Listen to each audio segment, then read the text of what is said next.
अब आपको बताएं कि KP culture and tourism authority में भर्तियों से मुतालिक अहम इंकशाफ सामने आया है। 91 अफसरान और मुलाजमीन के सरों पर बरतरफियों की तलवार लटकने लगी है। KP culture and tourism authority में भर्तियों से मुतालिक अहम इंकशाफ हुआ है। मजीद तफसीलात जानेंगे ब्यूरो चीफ जाहिर शाह शराजी से। जाहिर शाह, आगाह कीजिएगा।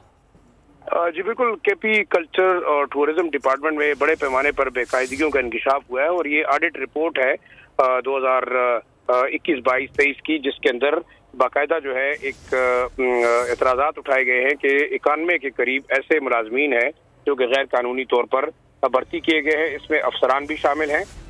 16 ग्रेड से लेकर 19 तक के अफसरान जो है इन ओहदों के अहल नहीं थे, लेकिन इसके बावजूद इन्हें जो है वो अपॉइंट किया गया है। इसमें ये भी बताया गया है कि अथॉरिटी में जीएम इन्वेस्टमेंट समेत 55 के करीब तकर्रियां जो है वो कानून के खिलाफ की गई हैं, जिनकी रेक्टिफिकेशन होनी चाहिए।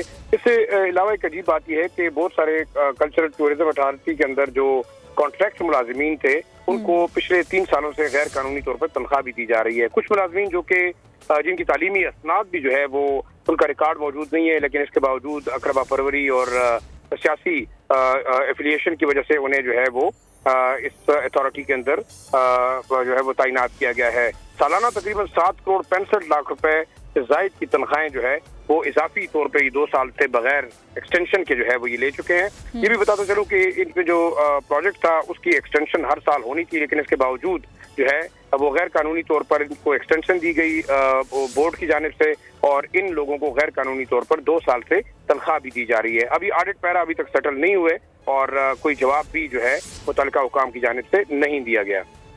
ठीक है, ब्यूरो चीफ पेशावर जाहिर शाह शराजी हमें तफसीलन आगाह कर रहे थे। आपका बेहद शुक्रिया।